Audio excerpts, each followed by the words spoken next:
예, 오늘커의 당잠사입니다. 당신이 잠든 사이, 당신이 쉬는 사이 전해진 소식들 확인해 보시죠. 지난주에 보여드린 화면인데 한번 복귀하고 넘어가겠습니다. 미 증시에서 최근 들어서 이 패턴이 계속 반복되고 있다는 점 정리해드렸었죠. 연준도 지금 적당히를 바라는 게 아닌가라는 의심되는 정황. 시장이 급락하면 일종의 경기를 방어할 수 있을 만한 희망 회로를 돌린다던가 아니면 금리 인상의 폭이 둔화될 것이라는 이런 희망 회로가 스며시 나오는 모습이고 시장이 또 그로 인해서 급등을 하면 매파 발언을 하면서 기대 인플레이션을 누를 수 있을 만한 발언들이 나오는 그런 모습. 이게 좀 요즘 반복되고 있는데요. 주말 사이에도 마찬가지였습니다. 이날 발표됐던 경제 지표가 미국 쪽에서 다 안 좋게 나왔습니다. 특히 이제 경기 선행 지수가 10월 데이터가 공개됐는데 경기 침체를 강력하게 신호를 줬다 이런 평가가 지금 나오고 있죠. 딱 경착륙을 방어할 수 있을 만한 희망 회로를 돌릴 이런 이야기가 일편에서 나오고 있는 상황이고요. 그러면서도 기대 인플레이션 자극하지 말아야 하기 때문에 인플레이션을 어느 정도 누를 수 있을 만한 그런 메시지를 던지고 있는 최근의 패턴입니다. 자, 미증시 보겠습니다.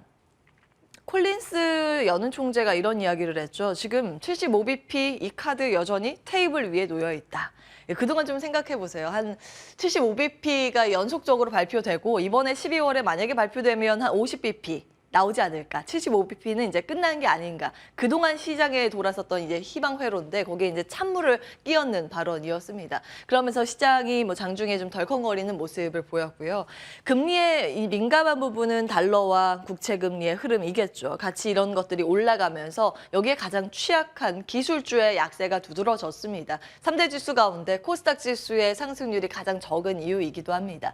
그런데 내려가기만 하면 그래도 저가 매수세가 계속 유입이 됩니다. 그러면서 이제 상승 전환에 성공하는 모습이었고 시장 끌어올린 주역은 경기 방어주 쪽에서 나왔습니다. 경기에 대한 우려감이 한켠에 자리했기 때문에 그것을 방어할 수 있는 필수 소비재 쪽이 좀 방어를 해주는 모습이었고요. 배당주 같이 돈 많은 현금 흐름이 탄탄한 그런 기업들, 마찬가지로 경기가 불안할 때 그런 기업들이 부각을 받죠. 그런 종목들이 올라가면서 시장 플러스 전환에 성공을 했습니다. 이건 또 이제 장 마치고 나온 이야기인데 보스틱 연은 총재는 최고로 다 올려봤자 최종금리까지 여기에서 한 100bp 정도 인상하는 게 끝일걸이라는 이야기를 했습니다. 지금 기준금리가 4%이기 때문에 이렇게 되면 최대 많이 올려봤자 5%라는 이야기인데 시장에서는 또 긍정적인 내용으로 받아들일 수 있는 거겠죠. 이 콜린스 발언을 어느 정도는 희석시킬 수 있는 내용이 미증시 마치고 나왔기 때문에 우리 시장도 그런 긍정적인 시그널들이 잘 전달되기를 바랍니다. 자, 종목들 보시면 눈에 띄는 특징주가 호실적이 나온 기업들인데 유통 쪽입니다. 로스스토어, 풋라커 호실적 발표하면서 급등을 했고요. 특히 이제 신발, 옷 회사, 패션 관련 기업들이 동반 강세 흐름을 보이는 모습도 특징적이었습니다. 그래서 갭도 오른쪽에 좀 추가를 해봤는데 이 소비 시즌이 이제 얼마 남지 않았기 때문에 이런 소비 관련주들이 더 올라간다면 사실 경기 민감주들도 함께 선전을 할 수 있는 포인트거든요. 지속적으로 관찰은 필요해 보입니다.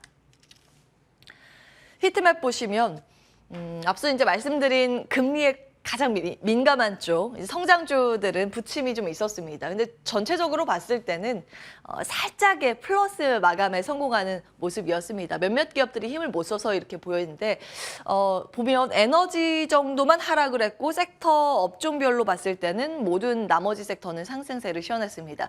특히 강한 상승세를 보였던 건 경기 방어주의 성격을 가지고 있는 헬스케어, 바이오, 제약 쪽이고요. 필수 소비인 음식료가 좀 강한 모습이었습니다. 그리고 금융 쪽에 강세가 나타나고 있다는 점도 어느 정도는 시장에 대해서 기대를 갖게 만드는 포인트가 아닐까 싶습니다. 유가가 좀 요즘에 많이 빠지기는 했는데 주간 기준으로 한 10% 가까이 빠졌거든요. WTI가 배럴당 80달러 이제 턱걸이하는 모습인데 일면에는 중국 봉쇄에 대한 우려감이 자리하고 있다는 점은 기억은 해보셔야겠습니다. 미국의 4분기 실적 전망치가 이제 수정됐는데 좋지 않게 이번에 발표됐습니다. 거의 3분기 실적 발표가 마무리 단계에 들어서기 때문에 이제는 4분기 실적으로 관심이 서서히 이동할 전망인데 수치가 좋지 않아서 걱정이긴 합니다. 이게 10월만 하더라도 전망치가 플러스 5% 정도였거든요. 그런데 이번에 다시 고시된 내용은 마이너스 0.4%.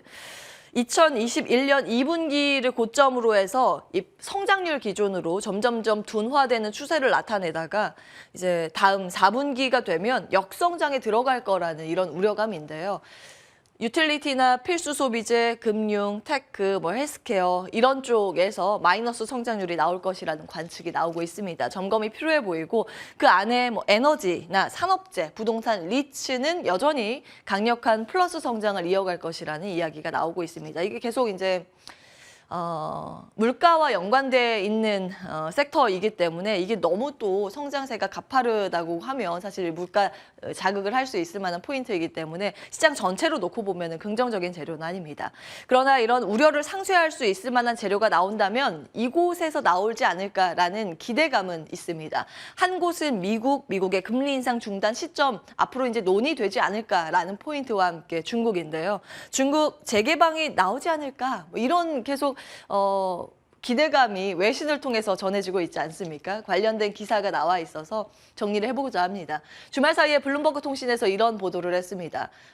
지금 월가가 중국을 바라보는 시선이 점점 바뀌고 있다. 낙관적으로 변하고 있다라는 기사를 냈습니다. MSCI 중국 지수는 내년에 한 14% 성장을 하지 않을까, 이 플러스가 나오지 않을까라는 전망치를 내놓고 있고요. 뱅크 오브 아메리카 투자노트에서는 중국 시장에 대해서 2년 만에 전술적으로 낙관적 인식으로 전환을 했습니다. 모건 스탠리 아시아의 전략 애널리스트죠. 조나단 가더는 이 4분기 강세장 중국이 나올 것이다 이렇게 전망을 하고 있더라고요. 그 근거는 이겁니다. 두 가지는 사실 기대감인데 방역 완화가 나오지 않을까라는 기대감, 미중 회담을 가졌기 때문에 앞으로의 정치적인 변화가 나오지 않을까라는 기대감, 그리고 부동산 지원은 지금 하나둘씩 나오고 있죠. 이런 것들이 중국에 대한 시각을 바뀌게 만드는 요소라고 꼽힙니다. 다만 신중론도 지금 만만치는 않은데요. 지표가 진짜 호전이 되는가? 이거 확인이 필요하다라는 이야기. 그리고 지금 방역 완화나 경제적인 개방에 대한 기대감인데 이게 증거가 있어야 된다. 아직 여기까지 증거가 나오지 않지 않냐 이런 목소리도 만만치는 않습니다. 그리고 중국과 대만의 이 정치적인 불확실성도 여전하기 때문에 이 변수로 체크는 해보셔야겠습니다. JP모건 쪽에서는 일부 기관 투자자는 이미 중국에서 자금 빼서 다른 신흥국으로 재분배를 하고 있다라고 이야기를 하고 있고요. 최근 중국 본토 랠리가 이어졌었는데 사실 이게 확실한 롱 포지션이 아니라 단기적인 투기성 자금, 콜옵션 영향이 컸다라는 파이낸셜 타임즈의 주말 사이에 보도도 있습니다. 양쪽이 팽팽해간 상황이죠. 예, 계속 좀 저희도 업데이트 해드릴 텐데요. 일단 국내에서 중국과 맞물려 있는 기대감이 또 주말 사이에 추가됐기 때문에 이번 장으로 정리를 해보겠습니다.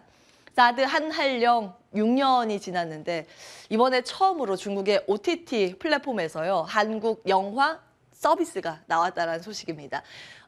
이 강변 호텔이라는 홍상수 감독의 2018년작 영화인데요. 텅신 실핀이라는 텐센트 비디오라는 이 플랫폼 서비스에 올라와 있습니다. 한중 정상회담 이후에 이런 한한령 해제 기대감이 커지고 있죠. 그래서 국내에서 이런 연관돼 있는 엔터, 미디어, 컨텐츠 이런 것들이 또 기대감으로 올라가고 있는 상황입니다. 주말 사이에 또 드라마가 또 히트했다는 내용, 재벌집 막내 아들이라는 드라마가 인기가 있나 봐요. 제작사는 레몽 레인으로 알려져 있습니다. 이제 중국에서도 올 2월부터 이미 그 드라마 방영에 대해서 허가 건수가 좀 잡히기 시작했기 때문에 영화보다는 드라마가 좀 한 발 빠른 모습인데 영화까지 추가적인 긍정적인 소식이 들려오기를 바랍니다.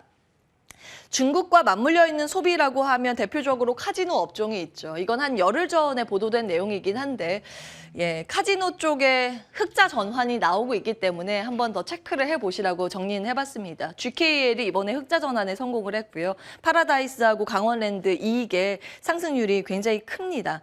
파라다이스는 한 700% 이번에 이익이 늘었고 강원랜드는 400% 가까운 이익 성장률입니다.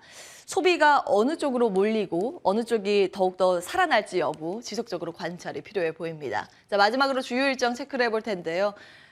여러 가지 매크로 변수 많습니다만 아무래도 우리는 이 월드컵의 가장 큰 주목이 되지 않을까 이런 생각이 듭니다. 한국 경기는 24일부터 시작이 되는데 월드컵 대표적인 테마주라고 하면 치맥 테마가 있겠죠. 영화관에서도 상영을 해준다고 해서 영화관이나 온라인 플랫폼 서비스 관련 기업들이 엮여서 최근 주목을 받고 있습니다. 자, 오늘부터는 중국의 인민은행 대출 우대금리 결정이 있기 때문에 중국의 금리는 또 우리나라 환율과 굉장히 밀접한 연관을 가지고 있죠. 체크를 필요해 보시고요. 이거 완전히 이제 공식적인 발표는 아닌데 삼성 SDI가 GM과 볼보 합작 추진 소식이 있습니다. 공식적인 발표가 이번 달 내에 나오지 않을까라는 기대감이 있어서 관련 밸류체인들 좀 정리해 볼 필요는 있겠고요. 미국의 FOMC 의사록 공개가 있습니다. 지난번에 기자회견에서 거의 다 공개된 내용이기 때문에 확인 정도가 나올 것 같습니다. 원전 관련 기대감 일정이 있고 한국은행의 금통이 이번 주에 있습니다. 아마 한 25bp 베이비 스텝 밟지 않을까라는 전망이 컨센서스입니다.